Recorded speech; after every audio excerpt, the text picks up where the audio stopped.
The little boy points first. That is how it starts. Not with a gasp, not with a dramatic revelation spoken in hushed tones across a marble lobby. It starts with a 6-year-old's finger, small, certain, and aimed directly at the tallest man in the room.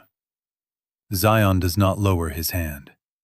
He stands there in his white sneakers and his gray hoodie, head tilted, dark eyes moving slowly from one face to the next, then back again. 3 men, 3 identical faces, 3 pairs of steel-gray eyes staring down at him like he has just said something in a language they forgot they knew. "Why do you all look like me?" The lobby of the Mercer Grand Hotel goes silent. Not quiet, silent.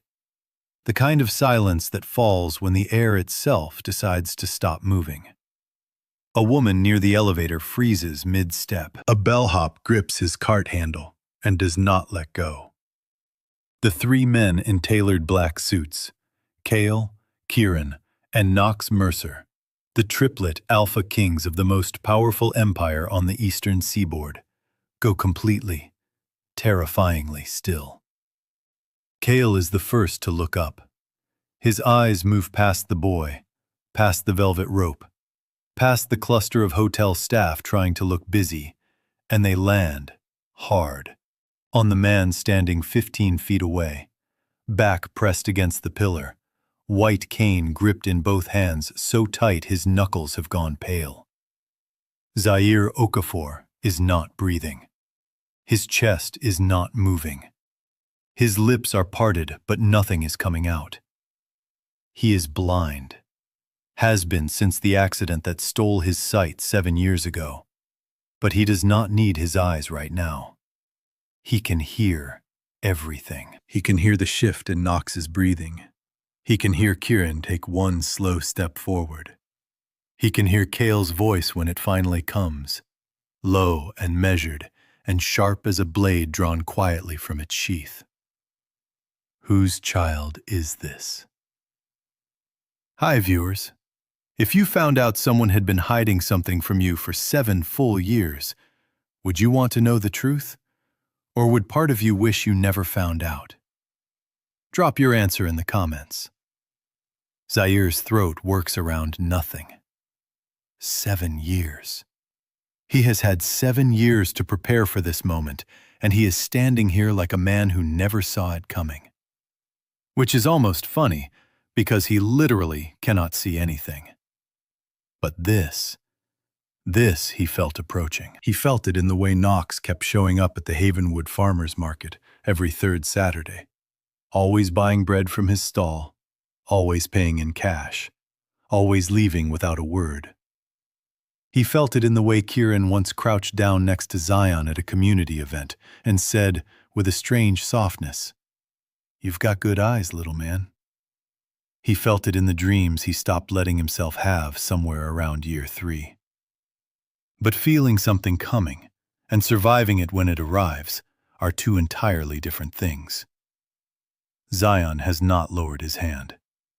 He is still pointing at Kael now, head still tilted, expression entirely unbothered, the way only a 6-year-old can be unbothered in the middle of a catastrophe. "You have the same eyes as me," he says, like he is reporting the weather. "And him," he swings his finger to Kiran. "And him," Knox. "All 3 of you." He pauses. "That's weird." Kiran makes a sound. It is not quite a laugh and not quite a breath, and it dies before it becomes either. Knox is not moved at all. He is the quietest of the 3, always has been, always will be. But his stillness right now is a different kind. It is the stillness of a man doing rapid, silent math and not liking the answer he keeps arriving at. His gaze travels from Zion's face to Zaire's face and back. Once. Twice. Zaire takes 1 step forward. His cane taps the marble floor, and the sound ricochets through the silence like a coin dropped in a cathedral. Every head in the lobby turns toward him. He does not need to see them to know. He can feel 30 pairs of eyes land on his face, and he keeps his expression neutral, keeps his jaw loose, keeps his grip on the cane just barely this side of steady. Zion. His voice is calm. It is the calmest he has ever sounded in his life, and it costs him everything to produce it. Come here, baby. Zion turns. He looks at his father for a moment with those gray eyes, those eyes that have always looked slightly out of place on his warm brown face. Those eyes Zaire told himself for years could have come from anywhere, could mean anything, could belong to no one in particular. Then Zion looks back at the three men. "Do you know my daddy?" he asks. The question lands like a stone dropped from a great height. Kael's jaw tightens. Knox exhales through his nose. Kiran's eyes cut sharply to Zaire and stay there, and the expression on his face is not anger and not confusion. It is recognition. The slow, grinding kind. The kind that means something locked away a long time ago is finally turning over and opening. Zaire crosses the lobby in 12 steps. He counts them. He always counts them in unfamiliar spaces, maps the distance in his mind, stores the geometry of a room like other people store phone numbers. 12 steps from the pillar to where Zion is standing. He reaches out and finds his son's shoulder with one hand and pulls him back, gently, firmly, the way a man pulls something precious away from the edge of something dangerous. "Sorry," Zaire says to the air between himself and the three men. He does not know exactly which direction Kael's face is in, but he aims his voice toward the center and hopes it lands. He talks to everyone. We're just passing through. "You're Zaire Okafor." It is Knox who says it. Of course it is Knox. Quiet Knox, observant Knox, the one who catalogues everything and says nothing until he is certain. His voice is low and even, and it lands on Zaire's sternum like a hand pressing flat. Zaire does not answer. He does not answer because his mouth has sealed itself shut, and his brain is running 7 different calculations at once, and every single one of them ends in the same place. A place he has spent 7 years making sure they would never reach. "Knox." Kael's voice carries a warning. "He knows who we are," Knox says. He has not taken his eyes off Zaire. He knew before he walked in here. Look at him. And Kael looks. And Kiran looks. And what they see is a man who is perfectly, precisely, unnervingly still. Not frozen, still. The way a person goes still when they are not surprised.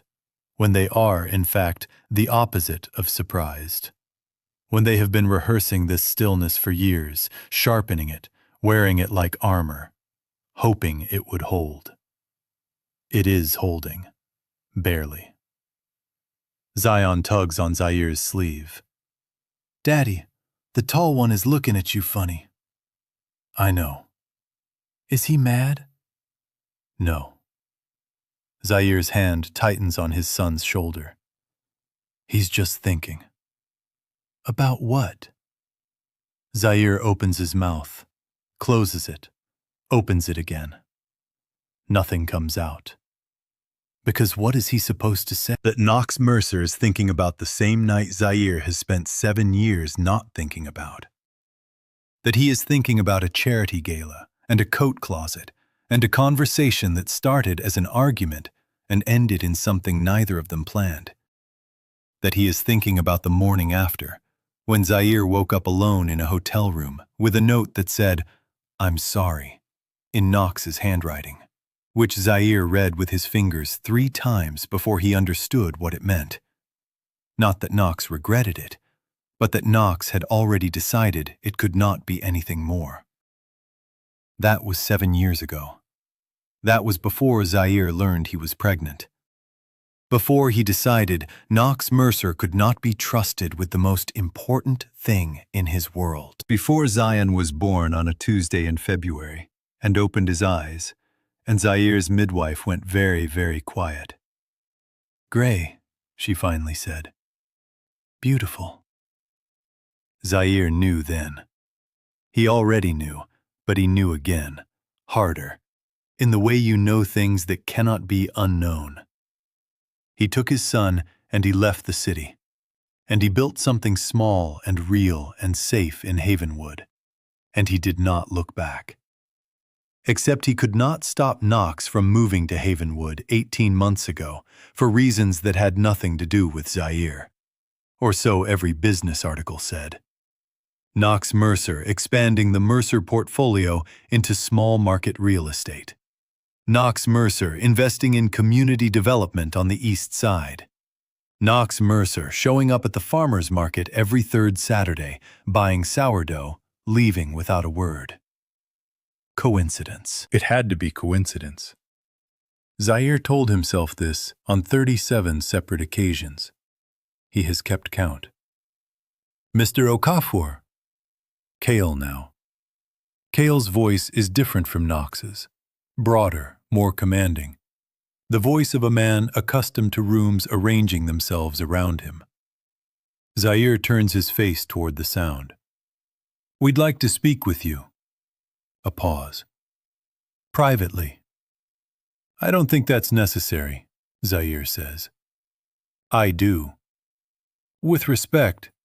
"My brother," Kael says quietly, "has been standing in the same spot for the last 4 minutes without blinking. That's not something I've seen him do before." Another pause, shorter this time.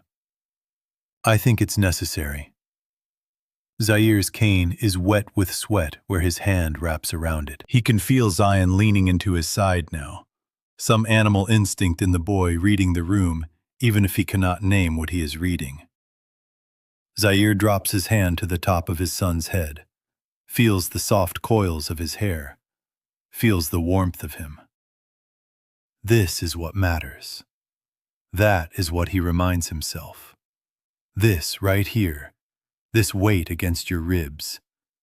This is the only thing that matters. "I have a meeting," Zaire says. "Cancel it," Knox says. Just that. 2 words. And they are not cruel, not cold. They are just certain. The way Knox has always been certain about things. The way certainty on him sounds less like arrogance and more like gravity. Like a fact about the physical world that was true before anyone said it out loud. Zaire breathes in through his nose, breathes out. He thinks about the 7 years he has carried this alone. The nights Zion ran a fever and there was no one to call. The morning Zaire burnt the bread because he had not slept and there was no one to cover the stall. The parent-teacher conference where Ms. Delgado said he's so sharp he asks questions I don't always know how to answer, and Zaire smiled and said, "Yes, he does," and drove home with both hands gripping the steering wheel and the GPS telling him every turn. He thinks about the note. "I'm sorry." He thinks about what it cost him to decide that sorry was not enough. That sorry, no matter how sincerely meant, was not a foundation. That a man who walked away once would walk away again. That Zion deserved a world with no cracks in the floor. He built that world. He built it blind and alone and exhausted and proud. And he is standing inside it right now, and it is cracking under his feet. "Daddy?" Zion's voice is small now, uncertain for the first time. "Are we in trouble?" Zaire looks down at his son, not with his eyes, which show him nothing, but with everything else he has, which has always been enough. "No," he says. He says it with total conviction. He says it the way he has always said the things he is most afraid of, like saying them firmly enough might make them true. From across the lobby, Knox Mercer has still not moved. He is still doing the math. And the answer is getting closer. Knox moves first. Not toward Zaire, not toward Zion. He turns away from both of them and walks to the window at the far end of the lobby, hands clasped behind his back. And he stands there looking out at the street, like a man trying to keep something inside his chest from becoming visible on his face. Kiran watches him for exactly 3 seconds. Then he looks at Zaire. "How old is he?" Kiran asks. His voice is not aggressive. That is the thing about Kiran. He has always been the one who asks the question no one else will. And he always asks it like he already knows the answer and is just waiting for the other person to catch up. It is infuriating under normal circumstances. Under these circumstances, it is something close to unbearable. 6, Zaire says. The word leaves his mouth before he can stop it. Not because he meant to answer, because the question was so direct, it bypassed every wall he had spent 7 years reinforcing. Kiran nods. Once. Slow. Kael has gone very quiet beside him. The commanding presence has not disappeared. It is still there, still filling up his side of the room. But something has shifted underneath it. Something has rearranged. He is looking at Zion the way people sometimes look at a painting they have seen before, in a different museum, in a different city, and cannot quite place where. Zion looks back at him with total, fearless calm. "You have a scar," Zion says, pointing at the faint line that cuts through Kael's left eyebrow. "I do," Kael says. "How'd you get it?" "My brother pushed me off a fence when I was 8. Zion looks at Kiran. "Was it him?"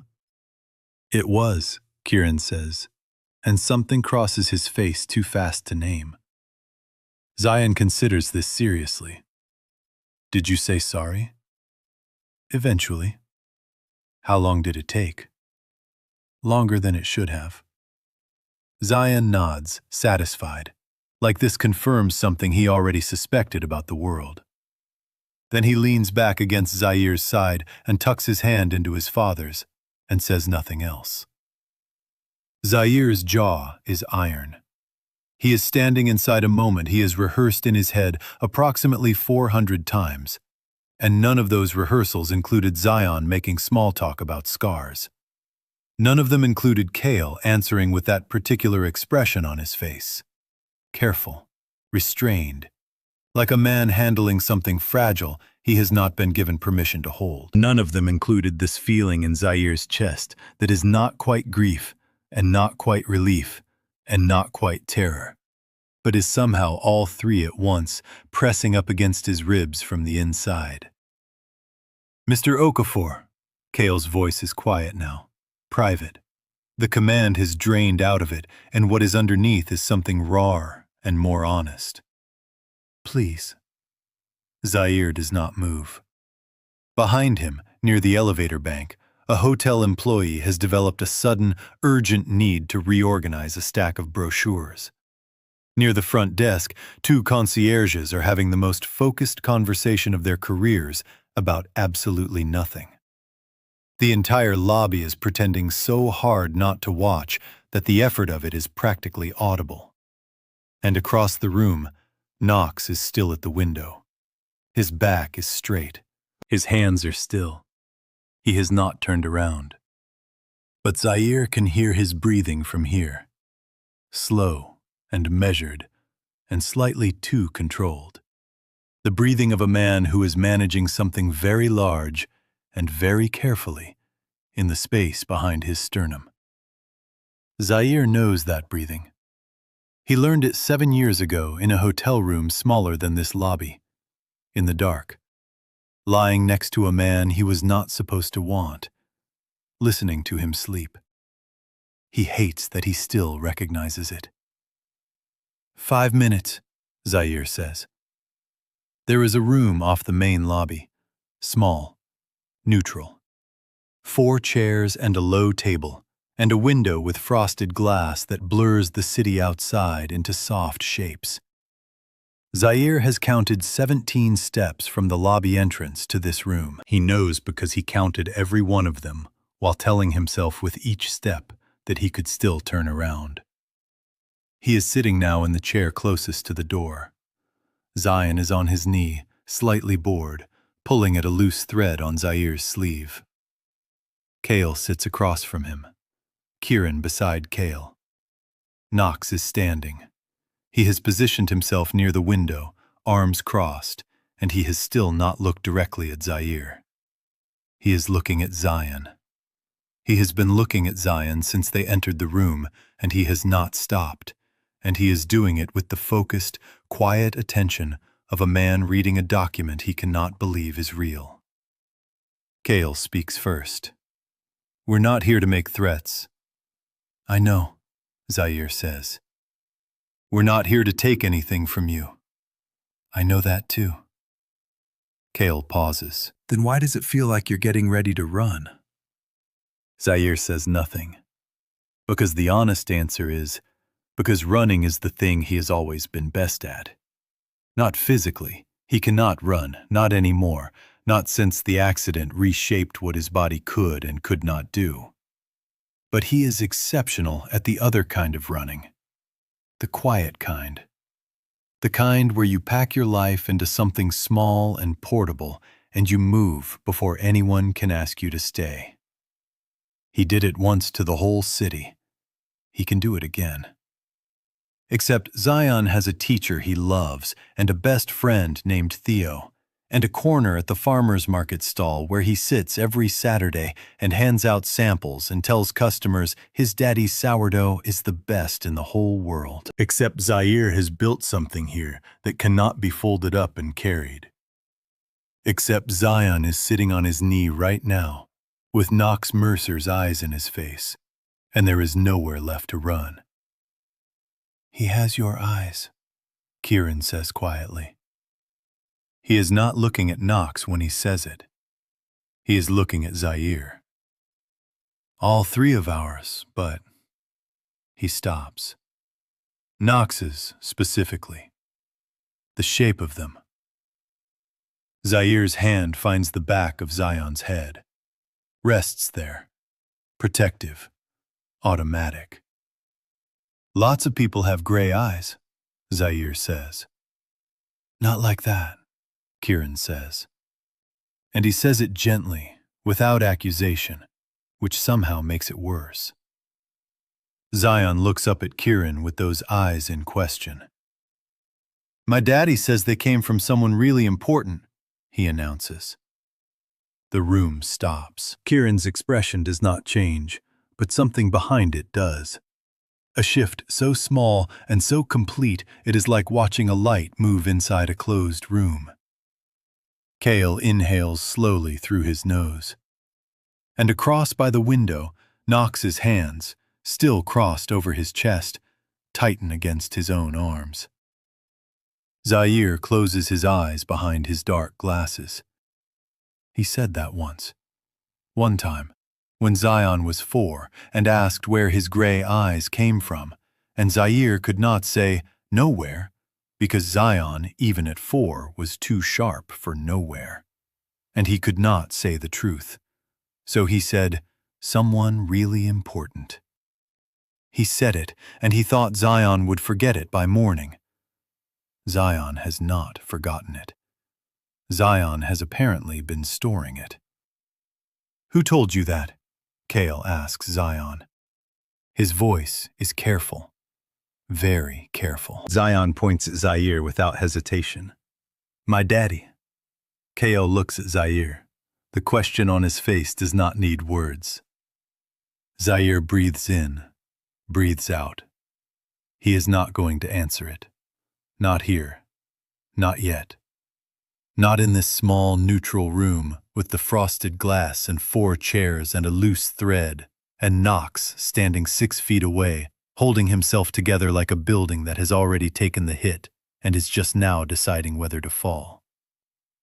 "I need more time," Zaire says. Knox finally turns around. His face when it faces Zaire is not angry. It is not accusing. It is something that is much harder to argue with. Something that has no defense because it is not attacking. It is just open. Bare in a way Knox Mercer's face has no business being in a hotel conference room with his brothers watching. He looks at Zaire. Then he looks at Zion. Then he says, very quietly, "How long have you known where I was?" And Zaire does not answer, and the silence answers for him. Knox does not ask again. That is the first thing Zaire notices when they leave the small room. Knox does not push, does not follow, does not do any of the things a powerful man with resources and a reason and two brothers backing him up could easily do. He simply steps back. He lets Zaire take Zion's hand and say we have to go, and walk toward the lobby exit without stopping them. It should feel like relief. It does not feel like relief. It feels like the pause before a second sound. Like when something falls in another room and you stand completely still, waiting to find out what came after it. Zaire walks Zion through the revolving door and out onto the sidewalk. And the city noise hits them both. Traffic and wind, and a bus exhaling diesel 2 blocks down.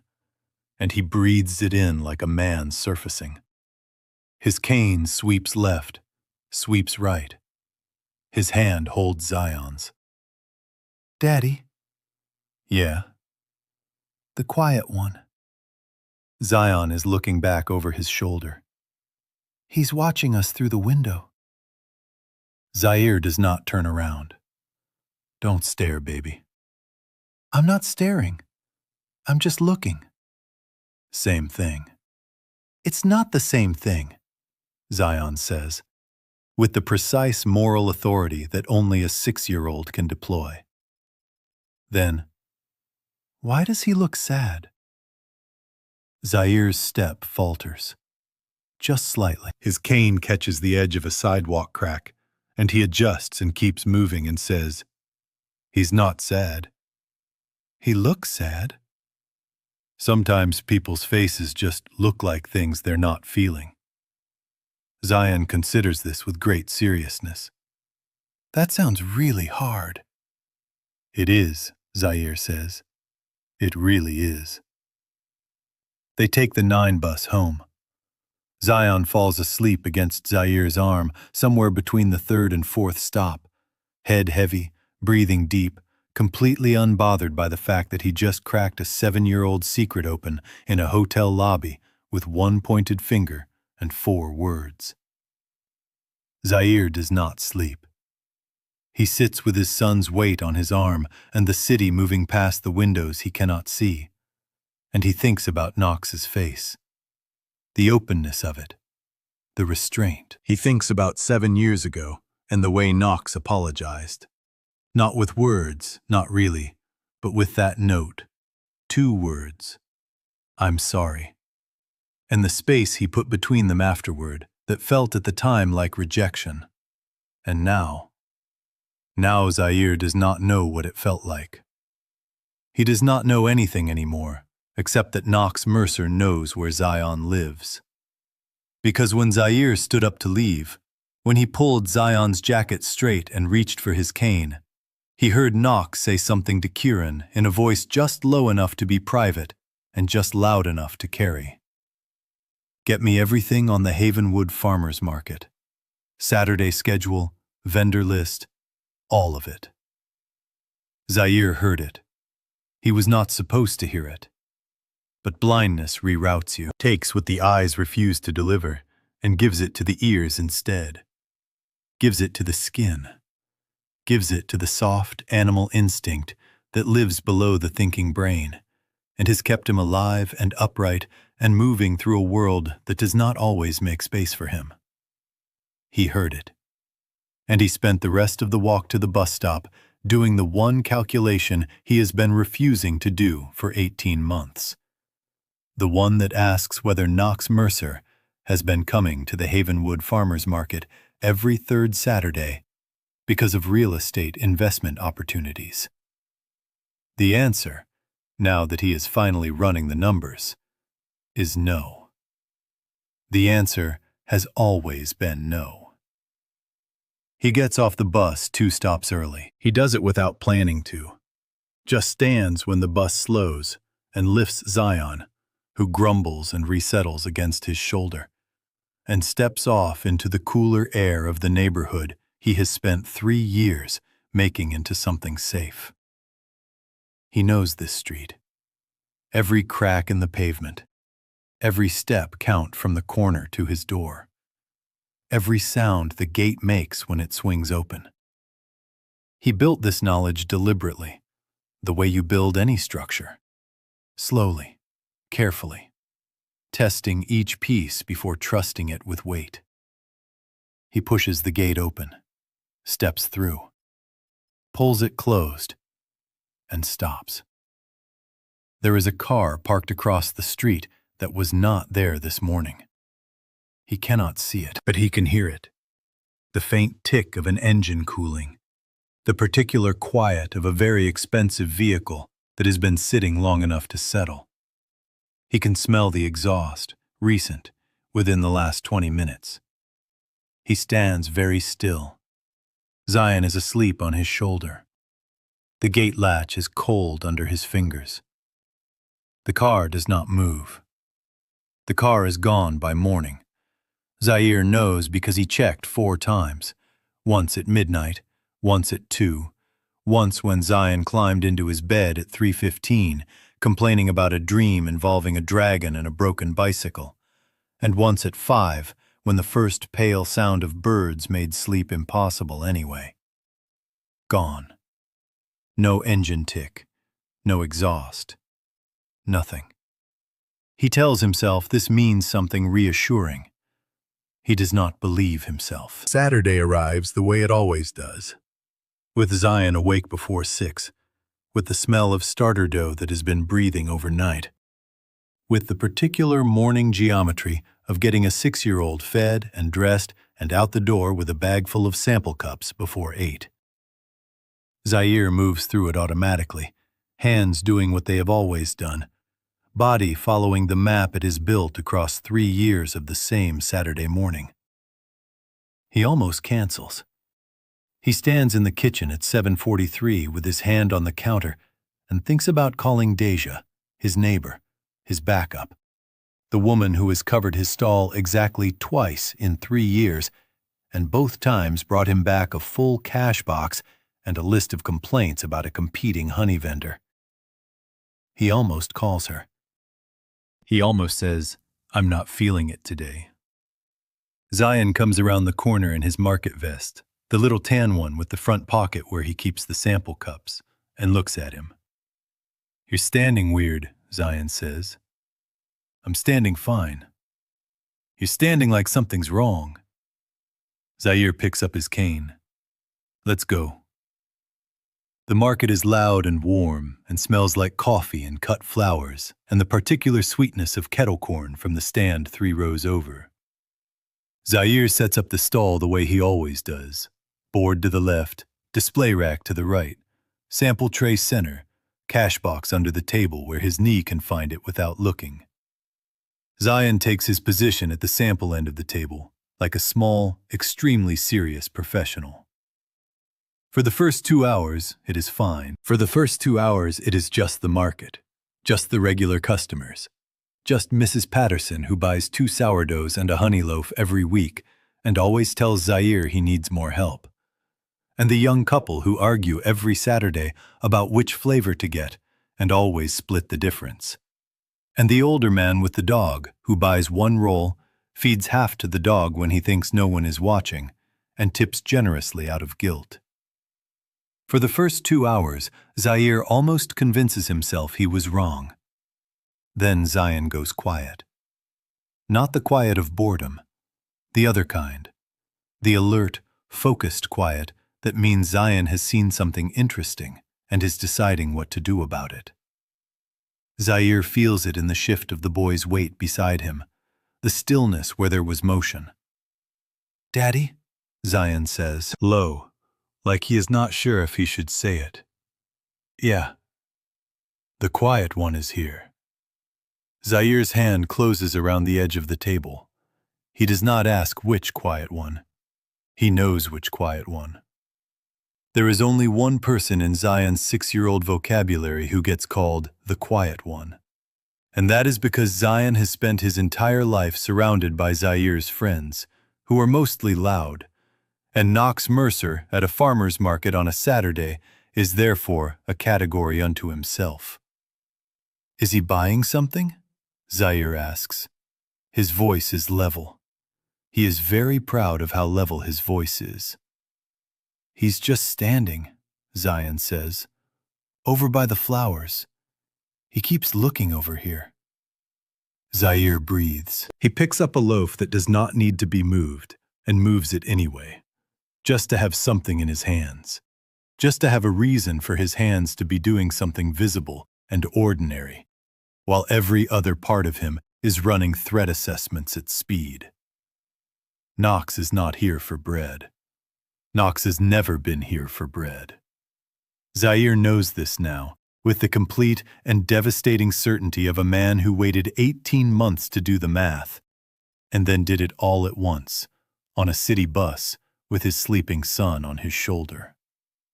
Knox has been coming here because this is the only place Knox can see them without making it into something Zaire could formally object to. A public market. A coincidence. Nothing you can put a name to. Nothing you can run from. "Go ahead and offer him a sample," Zaire says. Zion turns to look at him. "For real?" "For real." There is a pause. "Daddy, are you sure?" "Go." Zaire listens to his son's small feet on the pavement, moving away from the table, moving toward the flower stall, moving toward Knox Mercer with a small cup of sourdough sample and zero social anxiety.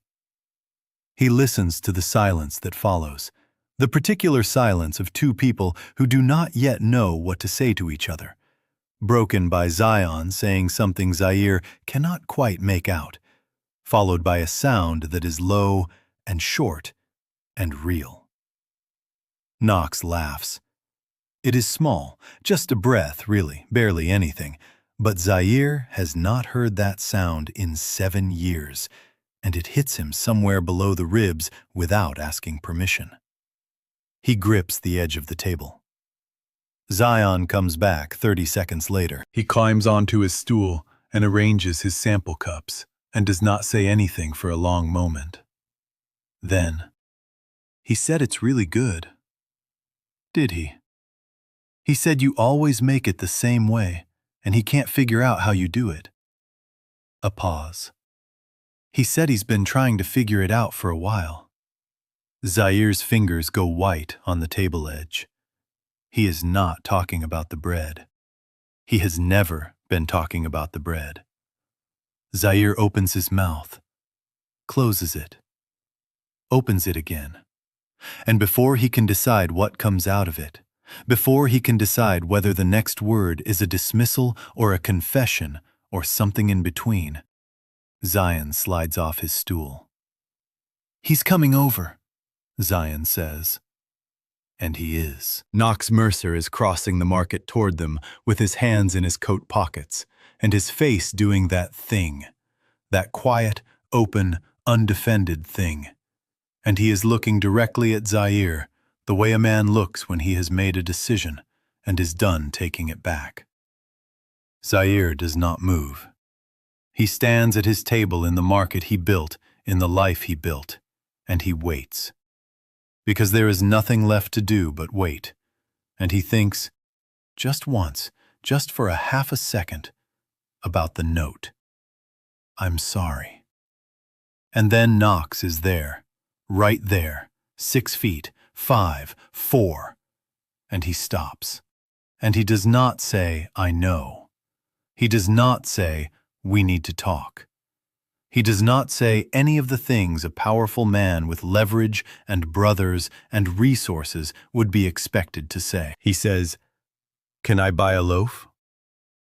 Zaire stares at nothing for one long second. Then he reaches behind him, picks up a sourdough, and holds it out across the table. Knox takes it. His fingers brush Zaire's. Neither of them moves for a breath. "Same time next week?" Knox says. And Zaire knows, with absolute bone-deep certainty, that Knox is not asking about bread. He is asking for something else entirely. He is asking in the only language Zaire might let him use right now, in the language of small and ordinary and unhurried. And he is asking it while looking at Zion with an expression that Zaire cannot see and does not need to, because Zion sees it. And when Knox walks away, Zion watches him go for a long time. Then he turns to his father, and his voice is very small, and very careful, and very serious. "Daddy," he says, "I think he already knows." Knox does not wait until next Saturday. He is at the bakery door at 7:15 on a Tuesday morning, before the sign flips to open, before the first loaves come out of the oven, before Zaire has finished his second cup of coffee. The knock is 3 times. Measured. The kind of knock that is not asking whether it is convenient. Zaire knows who it is before he opens the door. He knows the way he has known everything about Knox for 7 years. Not with his eyes, but with that low, animal awareness that lives below thought. The part of him that never fully went offline after that night. The part that apparently kept a file. He opens the door anyway. Knox is alone. No brothers, no security, no buffer. He is in a dark coat, and his hands are in his pockets, and he is looking at Zaire with that open, careful expression that has been living rent-free in Zaire's chest since Saturday. "Zion's a school," Zaire says. "I know," Knox says. "I came to talk to you." Zaire steps back from the door. It is not quite an invitation, but Knox takes it as one and steps inside.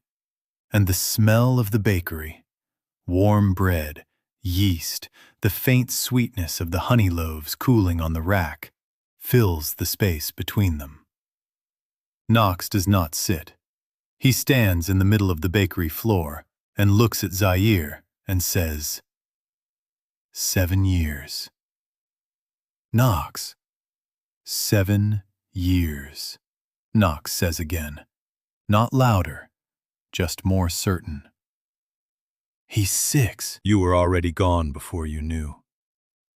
Zaire sets his coffee mug down on the counter. He does it carefully, the way he does everything in this space he has mapped with his hands and feet and learned with his whole body. Then he turns to face the direction Knox's voice is coming from, and he says nothing. "I need you to tell me why," Knox says. "You already know why." "I want to hear it from you." "Knox." "Zaire." His voice cracks, just once, just on that one word, and then it seals itself back up and goes level again. But it is too late. The crack was there. Zaire heard it, and it does something to the air in the room that neither of them can undo. "Please." Zaire exhales. He pulls out the stool at the prep counter and sits down and puts both hands flat on the flour-dusted surface and says, "He left a note." Silence. "2 words, Zaire says. "That's what I got. After everything. 2 words and an empty room." He pauses. "I was going to tell you. I had the number pulled up on my phone. I had it pulled up 6 times in the first 2 months. And every time I got to the call button, I thought about that note, and I thought, this man already told me what he chose. Knox is very still. I was trying to protect you, Knox says. My family. The situation at the time with the company, with my brothers. There were people watching everything we did. You were an Omega with no pack, no protection, and I had people who would have used you to get to me. I thought it was the only way to keep you safe. Zaire stares at nothing. He has imagined this conversation hundreds of times. In every version he imagined, he knew exactly what to say. In every version, the anger was clean and clear and sufficient. But right now the anger is there, and the understanding is also there. And the two of them are occupying the same space inside his chest, which turns out to be more painful than either one alone. You should have told me that, Zaire says. Yes, Knox says. I should have. No defense, no elaboration. Just yes. Zaire picks up his coffee mug and puts it down again without drinking. He has your laugh, he says. When something really gets him, not the everyday laugh, the real one. It sounds exactly like yours. I noticed it when he was 2. He stops. I cried for about an hour, and then I made myself stop, and I didn't let myself do it again. Knox makes a sound that is not quite a word. I'm not telling you that so you feel bad, Zaire says. I'm telling you because you asked for honesty, and that's what honesty looks like. It looks like a man sitting in his bakery at 2 in the morning, crying because his son laughs like someone he was never supposed to miss. The bakery is very quiet. Outside, a delivery truck rumbles past. The oven ticks with heat. Somewhere in the cooling rack, a loaf settles.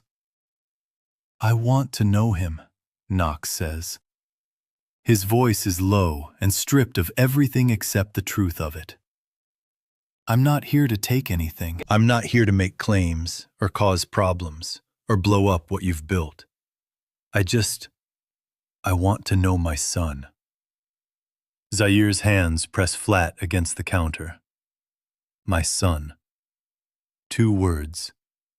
Different 2 words than the ones on that note, but they land with the same weight, the same irreversibility.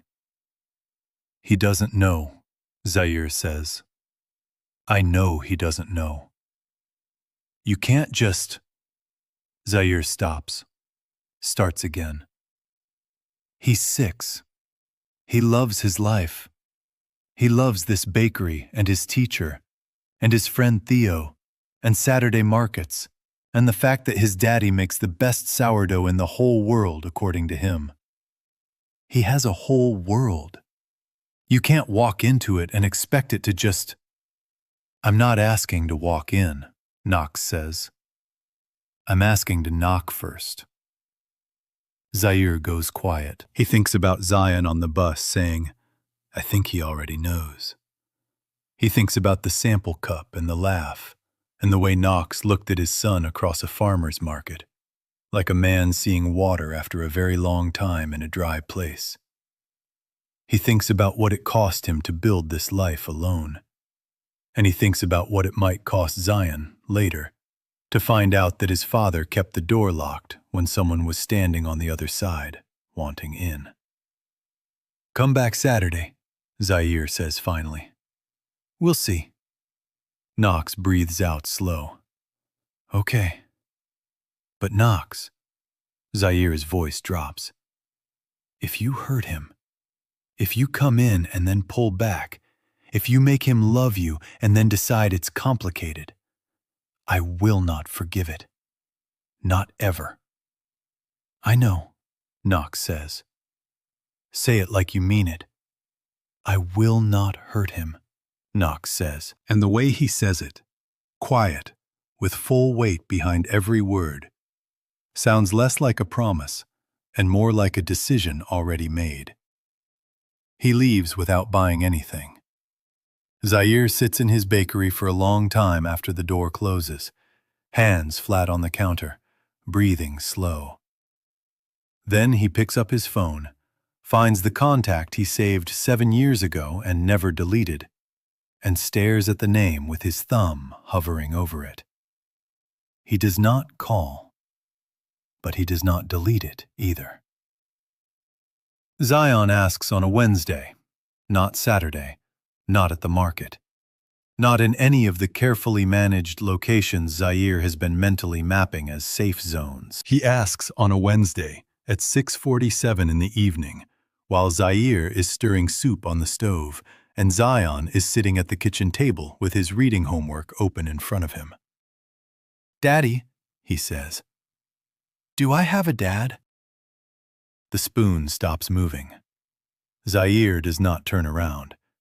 He stands at the stove, and the soup keeps simmering, and the kitchen clock keeps ticking, and he buys himself 3 full seconds by breathing in through his nose and out through his mouth before he says, "You have me." "I know I have you," Zion says with the patient precision of a child who has thought about this more than once. "I mean like a different kind, like Theo has. Theo has a mommy dad and a daddy dad."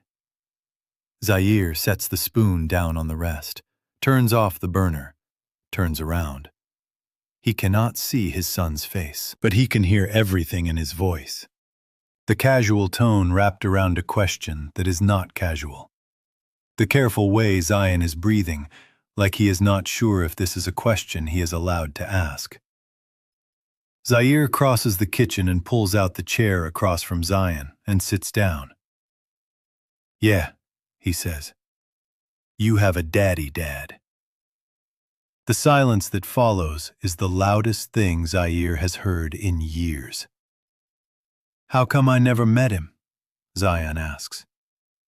"Because I wasn't ready," Zaire says. "That's on me, not on him." Zion is quiet for a moment, processing. He does this, takes information in and holds it and turns it over before he responds. And it is one of the things about him that fills Zaire with a particular aching kind of love. Because it is entirely Knox, this quality. The careful, deliberate way of receiving hard things. "Is he nice?" Zion asks. Zaire thinks about the bakery, the crack in Knox's voice. "I will not hurt him." "Yeah," Zaire says. "He's nice." "Does he know about me?" "He does now." Another pause. "Does he want to meet me?" "He does." Zion picks up his pencil and puts it down again. "How come you waited so long, Daddy?" And there it is. 6 years old, and he goes straight to the center of it. No detour, no softening, just the exact question that Zaire has been asking himself in the dark for 3 years running. "Because I was scared," Zaire says. He does not dress it up. He does not give Zion the version he could pass off as noble or logical. He gives him the true one. "I was scared he would come in and then leave, and that would hurt you more than just not having him at all. And I thought I was protecting you." Zion considers this. "Did it work?" Zaire opens his mouth, closes it. "No," he says. "It just moved the hurt to later." Zion nods slowly. Then he picks his pencil back up and looks at his homework and says, "Okay." "Okay?" "Okay, I want to meet him." He pauses. "Is it the quiet one from the hotel?" Zaire's chest pulls tight. "What makes you ask that?" "Because," Zion says, with the devastating logic of a child, "he's the only one who looks at you like you're the homework he's trying to figure out." Zaire sits with that for a long moment. Then he laughs. It is small and raw and surprised out of him, and it fills the kitchen, and Zion looks up and grins. that full, real grin, the one that shows his gap tooth, the one that has been lighting up every room since he was 11 months old. And for a second, the weight of 7 years is just gone. Just completely, briefly, mercifully gone. Saturday, Zaire says. You'll meet him Saturday. Zion goes back to his homework. Cool, he says, like it is entirely unremarkable. Like the tectonic plates of their whole life did not just shift 3 inches to the left. Zaire sits at the kitchen table and does not move for a while. Then he picks up his phone, finds the contact, and this time his thumb does not hover. He calls. Knox picks up on the second ring, says nothing, just the sound of him breathing, waiting, and Zaire knows without being told, that Knox has been waiting for this call for 7 years, and had the courtesy not to say so. Saturday, Zaire says. Come early. A pause. Then Knox says, I'll be there at 7. Zaire almost says, I know. He has always known Knox would show up early. Has known it the way you know things about people you were never supposed to know this well. Instead, he says, bring something for Zion. Not expensive, something small. He'll like it better. What does he like? Knox asks. Zaire smiles, just barely, in the direction of the kitchen window. Dinosaurs, he says. Specifically, the ones that nobody thinks are scary but are actually the most dangerous. He'll tell you which ones if you ask. He'll tell you for approximately 45 minutes if you let him. Knox is quiet for a second. Then, I'll ask. Okay, Zaire says. Zaire. Yeah? A long pause.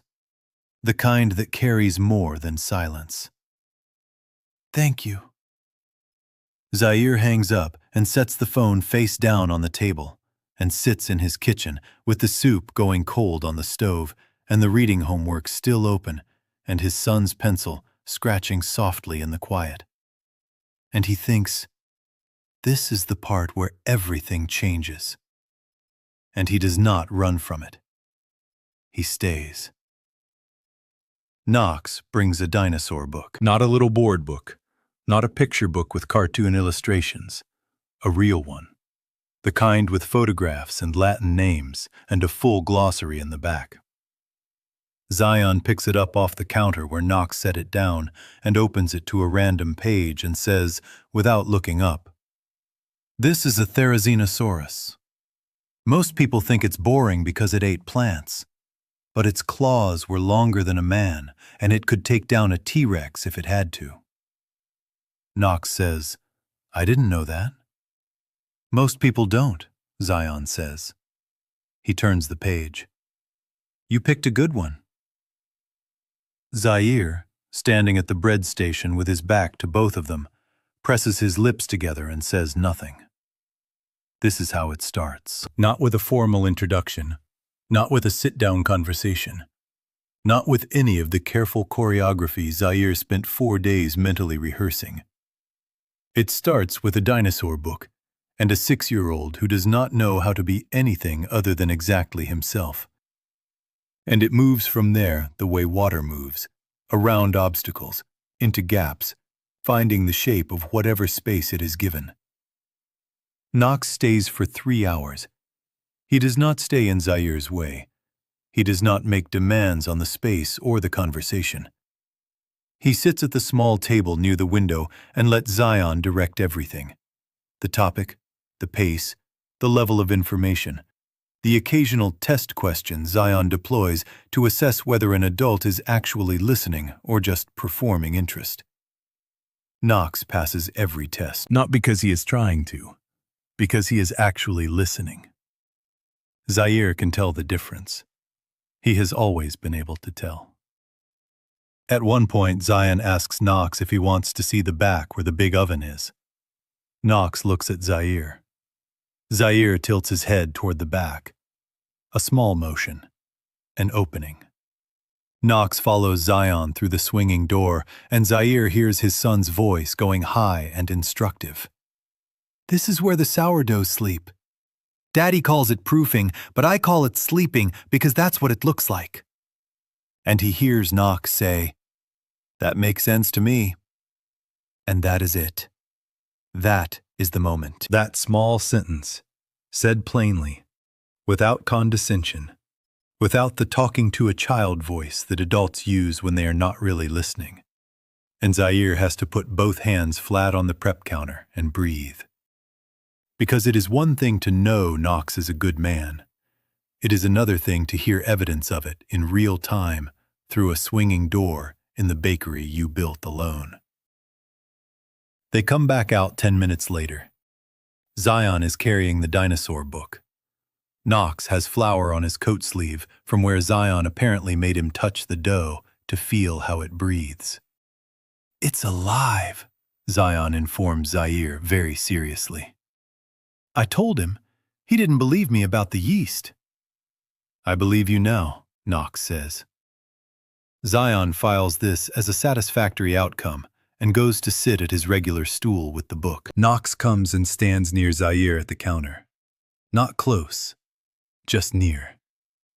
"He's extraordinary," Knox says quietly. "I know," Zaire says. "You did that." Zaire says nothing for a moment. Then, "He did most of it himself." Knox nods. He turns his coffee cup in his hands. Zaire had made it without asking. Black, 2 sugars, remembered from 7 years ago without meaning to. And he says, "I want to do this right. Whatever right looks like to you, I'll follow your lead." "You say that now," Zaire says. "I'll say it as many times as you need me to," Knox says, "until you believe it." Zaire turns to face him fully. "Why?" he asks. "And don't give me the easy answer." Knox is quiet for a moment, really quiet, the way he gets when he is not reaching for an answer, but waiting for one to surface on its own. "Because," he says finally, "I spent 18 months at a farmer's market, buying bread from a man I hurt, trying to figure out how to say I was wrong without making it about me. And somewhere in those 18 months, it stopped being about fixing a mistake and started being about this."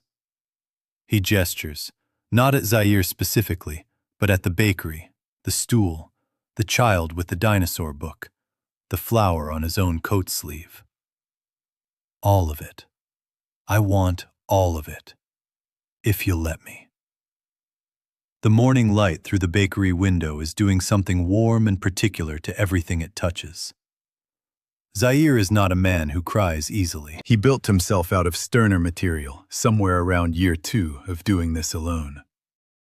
But there is something behind his eyes right now that is pressing forward, and he blinks it back and exhales and says, "We go slow." "Slow is fine," Knox says. "Zion leads." "Agreed." "And Knox," Zaire pauses, "if your brothers have a problem with this, that's between you and them. It does not come in here." "My brothers," Knox says, and there is something in his voice that sounds almost like a smile, "have been asking me for 6 weeks why I keep buying sourdough from a farmer's market 40 minutes from my office when I have a bakery across the street."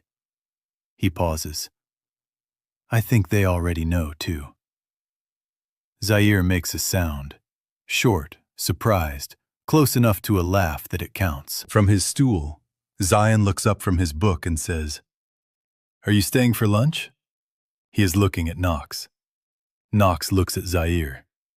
Zaire crosses his arms and says, "Can you make a grilled cheese without burning it?"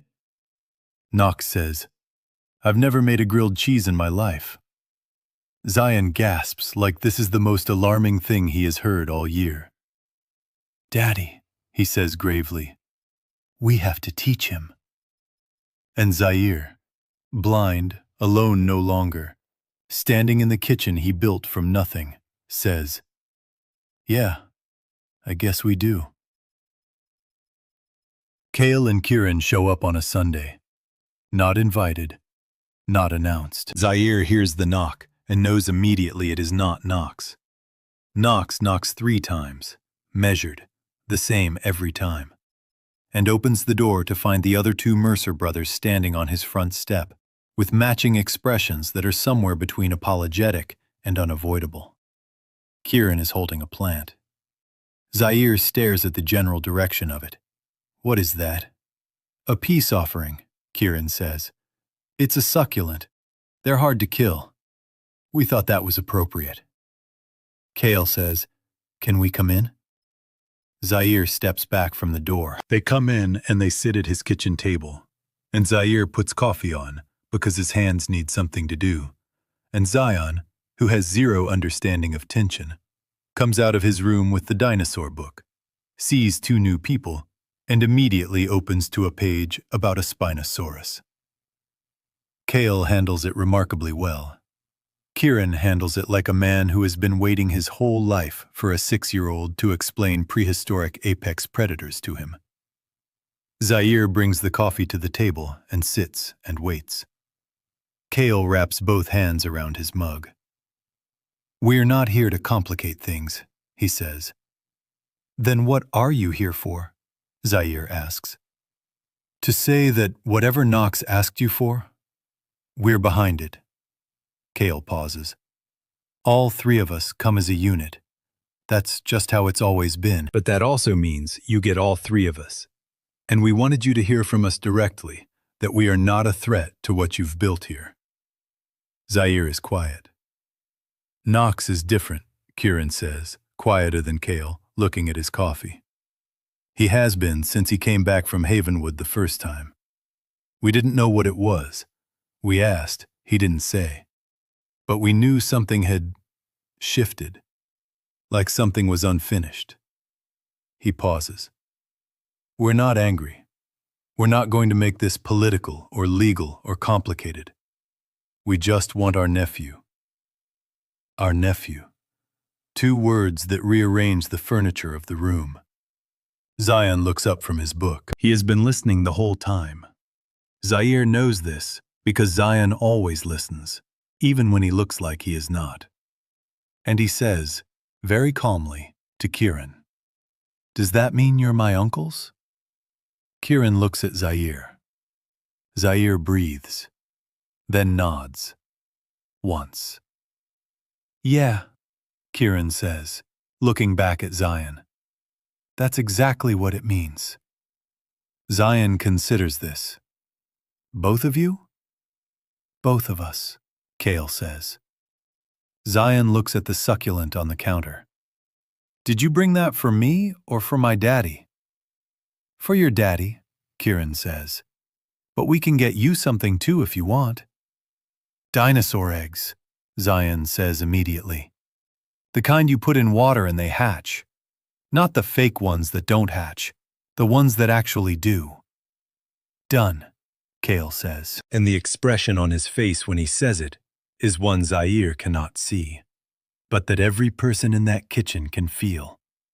Something that was braced, finally releasing. Zaire drinks his coffee and says very little for the rest of the hour and lets his son interview 2 of the most powerful men on the Eastern Seaboard about whether dinosaurs could survive in modern weather conditions, and he sits with the strange, specific weight of this. The world he built to be small and safe and sealed, now with doors in it. Now with people coming through them. Now with a succulent on his counter and a nephew conversation happening at his kitchen table. It should feel like a breach. It feels like a window opened in a room that did not know it needed air. When Kael and Kiran leave, Kiran stops at the door and says quietly, just to Zaire, "He waited for you. 7 years of decisions, and he always made the one that kept the door open. Just so you know." Zaire does not answer. He closes the door and stands in his hallway and puts one hand against the wall and breathes. From the kitchen, Zion calls out, "Daddy, the succulent needs a name." "Name it whatever you want," Zaire calls back. A pause. Then, "I'm naming it Knox."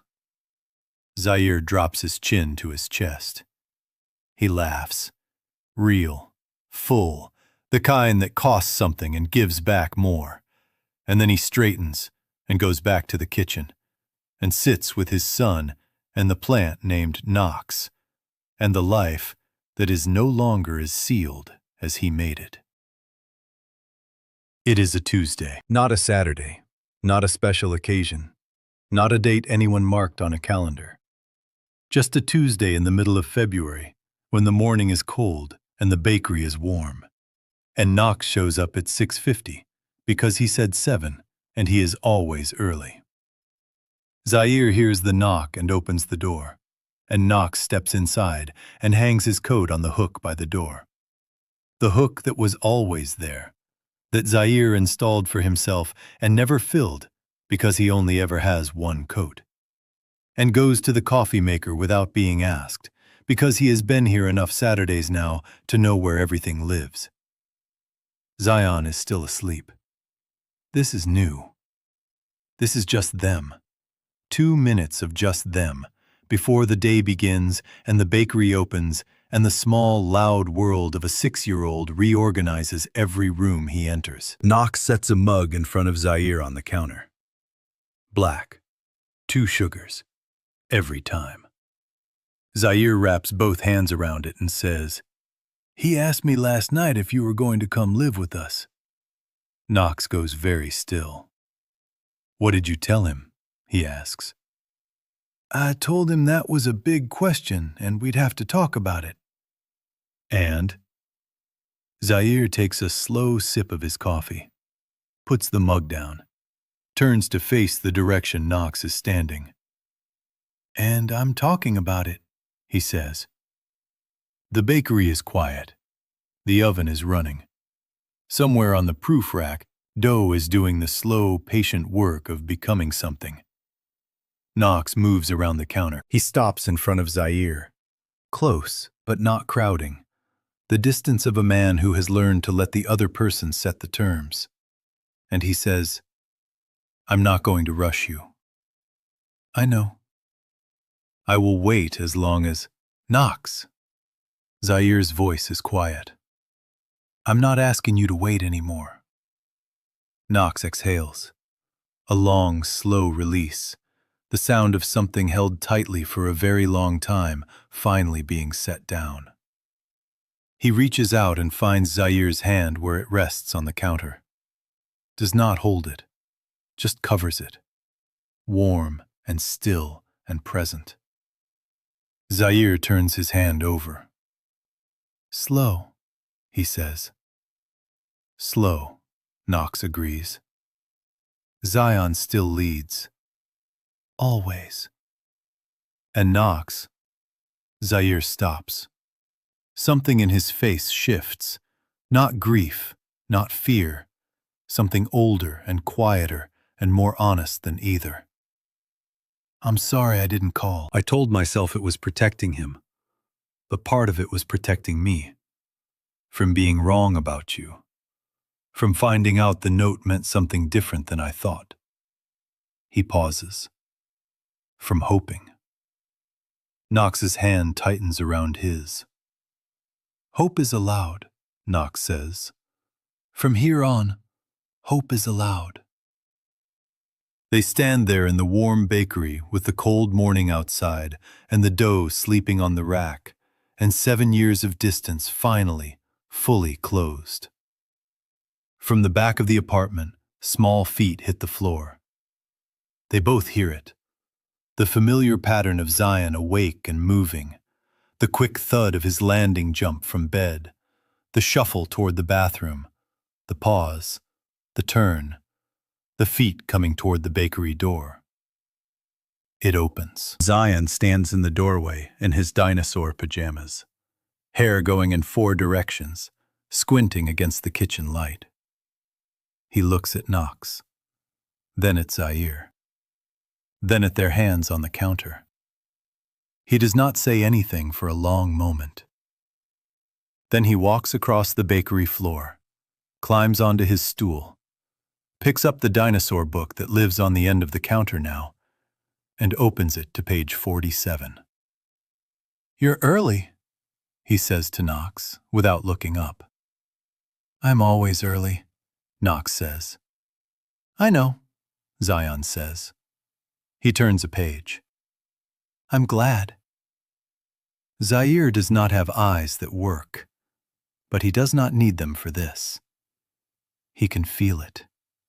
The warmth of the oven, the weight of Knox's hand, the sound of his son turning pages in a quiet room on an ordinary Tuesday in February.